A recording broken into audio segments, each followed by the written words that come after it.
When you think of ancient medicine, what pops into your head? Probably some herbs, right? Maybe a little bit of mysticism, but I bet you're not picturing complex, high-precision surgery. Well, what if I told you that thousands of years ago, a medical system existed that was so advanced it was doing procedures we think of as modern? Okay, let's get into it. This quote from historian H.W. Rawlinson, man, it just hits the nail on the head. It perfectly sets the stage for what we're talking about today. It tells us we're not uncovering some new discovery, but a forgotten history of just incredible achievement. We're gonna peel back those layers of ignorance and really look at a medical system that was, no joke, centuries ahead of its time. So yeah, let's just go ahead and replace that mental image of crude tools and, medical guesswork. Let's paint a whole different picture.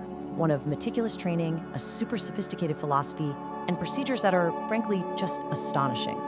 Let's start with the most shocking part, the stuff you can really sink your teeth into, the surgery itself. This is where ancient Indian medicine makes a claim that is just impossible to ignore. We're not talking about simple first aid here. These were life-altering operations that required an immense amount of skill and a deep, deep knowledge of the human body. You heard that right. Plastic surgery and ophthalmology? These are not 20th century inventions. Ancient physicians, especially a legendary surgeon named Sushruta, were literally rebuilding noses and restoring people's sight with a level of expertise that Europe wouldn't see again for over 1,000 years. This was not primitive medicine by any stretch. This was science. And just look at the range here. It wasn't just one specialty. They were developing techniques for rhinoplasty, like the forehead flap method that's still studied today, while also surgically removing bladder stones and stitching up wounds with incredible precision. Now, that kind of skill doesn't just pop up out of thin air. It has to be built on a really deep foundational understanding of the body. So what was that foundation? Okay, to understand how they could pull off this kind of surgery, we have to understand how they viewed the human body. And this is where things get really fascinating. For them, medicine wasn't just about mechanics and biology, it was about philosophy. It was about the unbreakable connection between us and the entire universe. This is the core idea, the whole shebang right here. The belief that everything that exists out there in the vastness of the cosmos, every single element, every force, also exists inside each and every one of us. So the body wasn't some isolated machine. It was a miniature, living, breathing reflection of the entire universe. This wasn't just some nice, poetic thought, it was the guiding principle for all of their medicine. And they put this idea into practice through these 5 great elements, the bhutas. The thinking was that both the universe and our bodies are made of the exact same stuff. Earth gives us structure, water holds us together, fire runs our metabolism, air is for movement, and ether, or space, is the container for it all. I mean, it's a beautifully simple and holistic model. So healing was never, ever just about treating a symptom or fixing a single part. The whole point was to reestablish the balance among these elements to bring the body back into its natural harmony. Being sick was literally a sign that you were out of sync with the universe. So how did this philosophy create a working theory of the body? Let's take a look. All right, if the 5 elements are the basic building blocks, the hardware, let's say, then the doshas are the dynamic forces that put it all into motion. They're the software. This is the core operating system of ancient Indian medicine, known as Ayurveda. It's this incredible theory that explains how our bodies work, what makes each of us unique, and why we get sick. The entire system is built on this really elegant concept of 3 fundamental energies. Now, these aren't physical things you could find under a microscope. Think of them more like principles of organization that govern everything from your digestion to your thoughts and your emotions. And the way they break it down is just so logical. You've got vata, which is the principle of movement. It governs your breathing, your nerve impulses, all that stuff. Then you have pitta, the principle of metabolism. Think of it like your body's inner fire, controlling digestion and temperature. And finally, kapha, the principle of structure, which is responsible for your immunity, your stability, your lubrication. We all have all 3, but it's our own unique mix that makes us who we are. And this leads us to their beautifully simple definition of health and disease. See, health, or dhatu samya, is just when your personal mix of doshas is in perfect balance. Disease, or dhatu vaishamya, is what happens when that balance gets thrown off. The entire goal of any treatment, whether it's diet or herbs or even surgery, was just to bring those forces back into equilibrium. Simple as that. Okay, so we've got this incredibly deep philosophy and this detailed operating theory of the body, but how did that actually translate into creating these world-class surgeons? Let's connect the dots between the theory and the really intense practical application. Because they had such a clear and consistent model of how the body worked, they could develop an equally clear and systematic way to train their doctors. This wasn't guesswork. It was a structured, hands-on curriculum designed to create true masters of the craft. And you have to appreciate the practical genius of their training. They were using simulation. Aspiring surgeons weren't just practicing on people. No way. They learned how to make incisions on cucumbers and gourds. They perfected puncturing on water-filled bags. They practiced probing on hollow bamboo, and they mastered suturing on cloth and leather. This was a sophisticated training model built to create muscle memory and skill long before they ever laid a hand on a real patient. So what are we looking at here? What's this number all about? 107. That's the number of marmas, vital points on the body where major things like ligaments, vessels, and muscles all meet. Surgeons had to have this complex anatomical map completely memorized. Hitting one of these points during surgery could be disabling or even fatal, so knowing their precise location was literally a matter of life and death. It shows this profound, functional understanding of anatomy. But technical skill wasn't enough. Not even close. The ancient texts are crystal clear that a real physician had to have an impeccable character. They were expected to be calm, to be pure, noble, and deeply compassionate. The idea was that the healer's own state of mind and their moral compass were just as important as their surgical skill. This wasn't just a job, it was a sacred calling. And just to show how serious they were about this, they had some equally strong words for frauds. They were called messengers of death. People who preyed on the sick just to make money, who boasted about skills they didn't have, and who would run from any real intellectual debate. This sharp contrast just proves this was a system that was dead serious about its professional standards and about patient safety. So when you put all these pieces together, what you're looking at is so much more than just a list of remedies. It was a complete holistic worldview. A system where health wasn't just, not being sick. It was a dynamic state of total equilibrium, physical, mental, and even spiritual. And that really leaves us with a big question to think about, doesn't it? In our modern world, where we often focus on these super specialized mechanical fixes for our health, what can we learn from this ancient idea of total interconnected balance? It's a perspective that suggests maybe, just maybe, true well-being isn't just found in curing a disease, but in harmonizing our entire lives. Something to think about. It seems like everywhere you look, there's a new wellness trend. But what's really fascinating is how many people are looking back, way back, thousands of years, to these ancient systems of health. And today, we're going to dive into one of the oldest and frankly, most complete systems out there, Ayurveda. All right, so here's our game plan. First, we'll get into what Ayurveda is all about, its core ideas. Then, the big one, how does it stack up against modern science? We'll zoom in on a specific therapy, look at some ancient herbs taking on modern diseases, and then wrap up by looking at where Ayurveda is headed on the world stage. Let's get into it. Okay, so first things first, what is Ayurveda? The name itself is pretty cool. It literally means the science of life. And you might be surprised to hear that its whole idea of what it means to be healthy, well, it sounds incredibly modern. Now check this out. This quote is from the World Health Organization today. Listen to it. It sounds almost exactly like the definition of health that Ayurveda has been talking about for thousands of years. It really gets to the core of it, right? It's not just about not having a cold, it's about this total, complete state of balance, physically, mentally, the whole package. And that idea of balance, it all comes down to this core concept called the tree doshas. The easiest way to think about them is like 3 fundamental energies that are inside every single one of us. When they're all playing nice and in harmony, you feel great. That's health. But when one gets out of whack, that's when you start seeing problems. That's disease. So let's meet the 3 doshas. First, you've got Vata. Think air and space. This is the energy of movement, everything from your thoughts firing to the air you breathe. Then there's Pitta, fire and water. This is your engine, your metabolism. It's all about digestion and transformation. And finally, Kapha, that's earth and water. It's your structure, your stability, the lubrication in your joints. And here's the crucial part. Every single person has a totally unique mix of these 3. It's like your own personal energetic blueprint. So this all leads to a really interesting and kind of tricky question. You've got this ancient system that's all about the whole person, right? It's holistic. So what happens when you try to examine it with the tools of modern science, which are designed to break things down into tiny, isolated parts? Yeah, this is the real puzzle. The gold standard for modern medicine is something called the randomized controlled trial, or RCT. It's all about isolating one single thing, one pill, one treatment, and testing it. But Ayurveda does the exact opposite. It's completely personalized and uses a whole bunch of things at once. So how on earth do you test a system like that with a tool that's designed for something completely different? And you can really see the contrast here.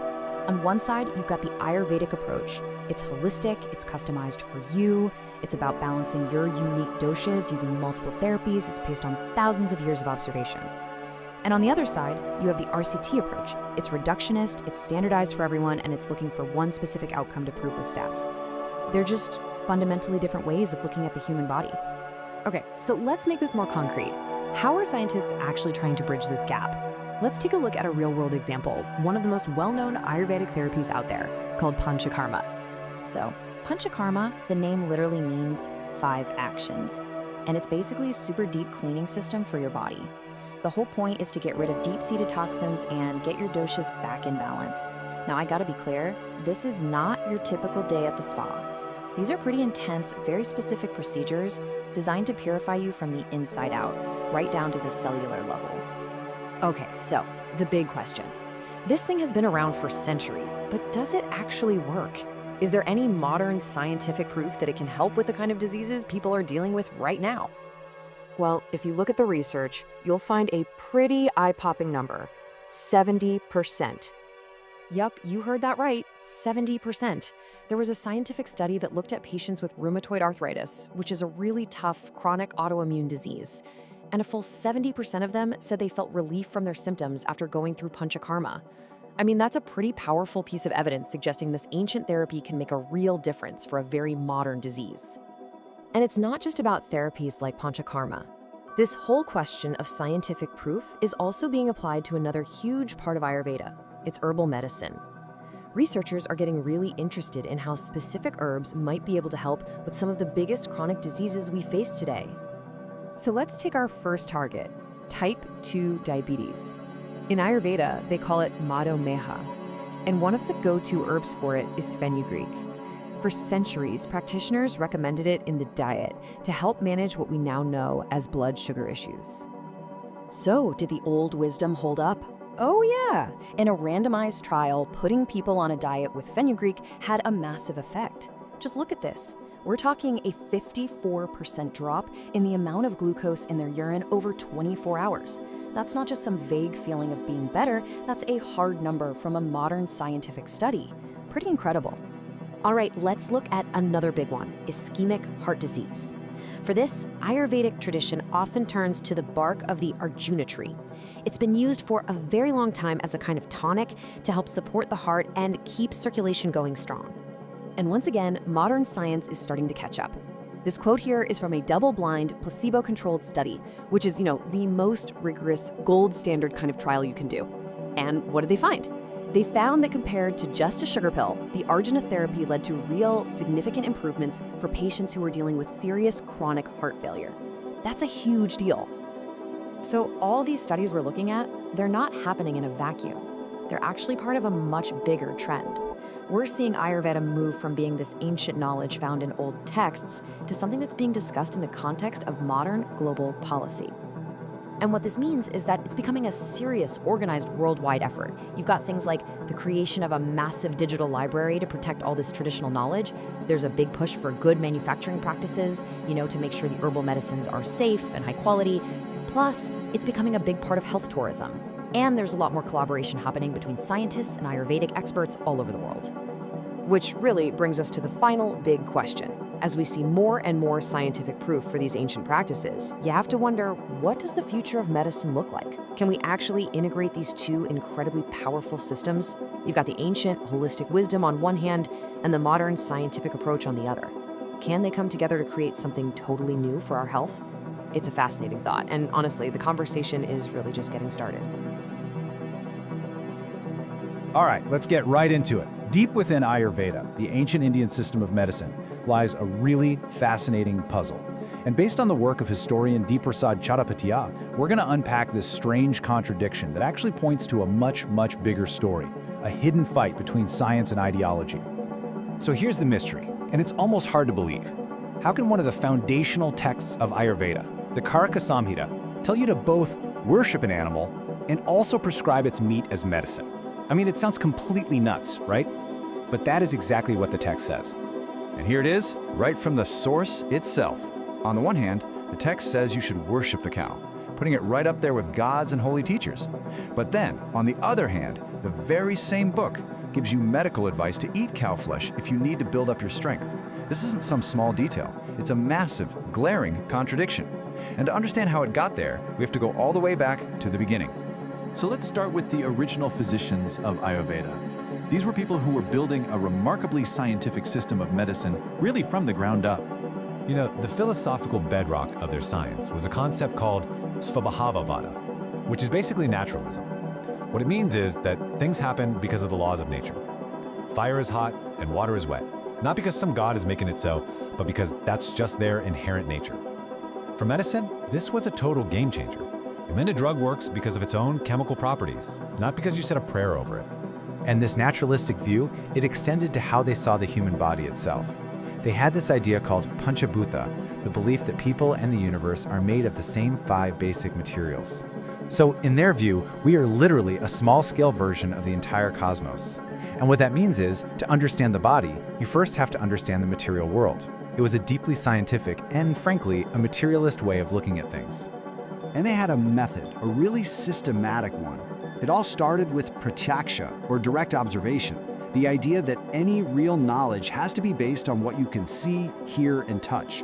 This led to a rational system of treatment that was so effective, they believed a skilled physician was actually guaranteed to cure any curable disease. Just think about that level of confidence in your own science. And this quote from the Charaka Samhita just sums it all up perfectly. The measure of a great doctor wasn't how religious they were or how much theory they knew, it was about results. Can you actually make the patient better? Practical success was the be-all and end-all.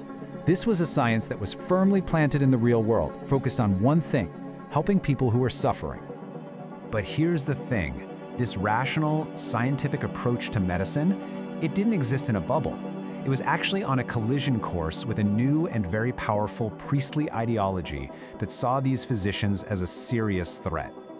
And this wasn't just some friendly philosophical debate. As early as the Ayurveda, which is a later sacred text, you start to see physicians being openly attacked and condemned. This wasn't a one-off thing either. This hostility just kept growing for centuries. The establishment was really turning against them. The big question is, why?